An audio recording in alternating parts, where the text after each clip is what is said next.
Terrence Littletent, Terrance, Littletent, Littletent, and I'm a hoop dancer. So today I was gifted with tobacco, and tobacco to us Indigenous people is a way of acknowledging the knowledge that we'll be sharing with you today. And again, it's honoring everything that Indigenous people were given in gifts of our Creator and through Mother Earth. And so this is the way we're honored by receiving the tobacco to share our knowledge, our gifts to the wonderful people here in the world. So today I'll be sharing with you a gift, which is the hoop dance. And the hoop dance was given to me at a very young age, at the age of 8 years old. And I've been hoop dancing for 32 years now. And hoop dancing to me, I always stress and always explain, hoop dancing is just not a dance to me. It's a way of life. And the way I explain that is to honor the gifts that were given in a way by passed on from generation to generation from our ancestors to our families. And my late uncle, his name was Kirby Littletent, who passed this hoop dance down to me. So I'm here today to share with you his legacy, his knowledge through hoop dancing. And again, hoop dancing brought to me was the purpose of who I am and to be proud of who I am and where I come from. At the age of 8, I had no idea who I was and my purpose.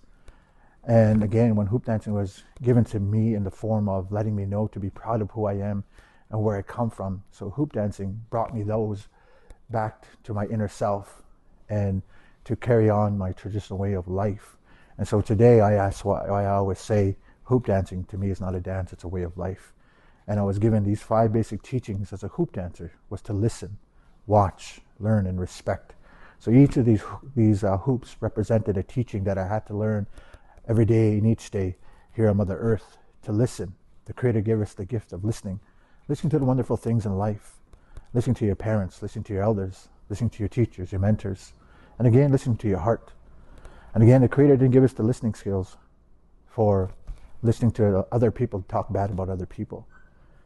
And the other gift is of the hoop, of one of the teaching, was to watch. Basically watch what your teacher's doing, your elders, your mothers and fathers. And also look in the good in people, never in the negative. And sometimes we're not given this gift we're not given these special gifts to see and hear. We're given other senses to smell and touch. Our third teaching through the hoop dance is knowledge. My uncle always stressed to me, try to learn as much as you can. Learn as much as you can from your culture, your way of life, your language. That's your identity. And again, learn another language, learn another culture. Because again, we try to respect every walks of life here. And again, when it comes to learning knowledge, go to school, get your education. And also, when you go to your home community, learn your way of life. And your fourth teaching is respect. Try to respect every walks of life here on Mother Earth. Respect your parents, your elders, your mentors, your teachers. But most especially, respect yourself. And your last teaching for me is probably the most important to me is love. Love is the key component here on Mother Earth that we have to share every day and each day. And again, when you go home, share that love with your parents, your siblings. But again, you got to love yourself. So these are the 5 basic teachings I had to learn every day and each day before I even pick up one of these hoops.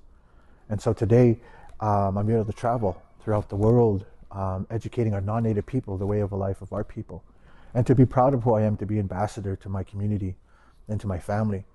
And to this hoop dance. Without this hoop dance, I wouldn't know where I'd be today. Because I grew up in an alcohol environment. And at the age of 43 years old, I've never drank alcohol in my life. I've never done drugs in my life. I never even smoked a cigarette in my life. So this is what hoop dancing brought to me, brought to my spirit, to respect my mind, body, and spirit. So I'm really fortunate to be one of the lucky ones to be carrying this dance on for the legacy for my late uncle, Mr. Kirby Littletent. So, as Nehiwa, Cree people of the plains, when we teach our young children about stories, within our stories there's always a moral teaching. And each time there's a story being told, there's a lesson in each story. So in my hoop dance, when I finish my performance, I always key to these spheres of balls of hoops here on Mother Earth. And there's a teaching amongst these two worlds right here. You see over here, these hoops represent our First Nation people. Each individual hoop represents a nation. They have their culture, their language, their way of life. But when we come together as a nation, we become strong. Over here, this represents our non-native people. Them too, they have their own beliefs, their own way of life, their own teachings. But there's a problem between these two worlds today. As you can see, there's a gap between these two worlds. Our old people would say, under the heavens, we're all family. But it so happens that we're all different. They always say one day we're going to come together as one nation. But that has to start with us. We have to start understanding each other, showing that love and respect, and also showing our children that way of life.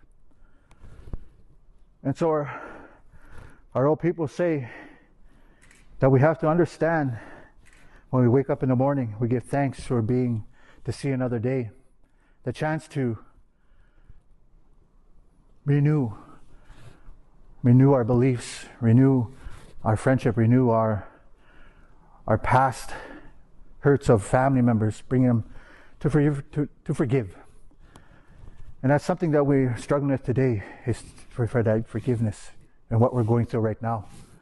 And that's going to take some time.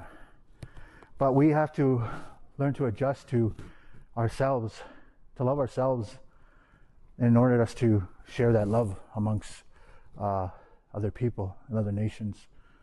So this hoop right here I have around my shoulder is representing that bridge, bridging that gap, bringing these worlds together. So when I place this hoop between these two worlds to bring them together, it's going to simulate that bridge, bringing the worlds together and bringing that harmony that once was here a long time ago when our people lived on the prairies here. So doing so, I want everybody to understand, to try to get that racism out of this world. So again, I thank you for taking this time to listen to my story and my demonstration and my explanation of the hoop dance, because again, the hoop dance to me is just not a dance, it's a way of life. So thank you. Hi.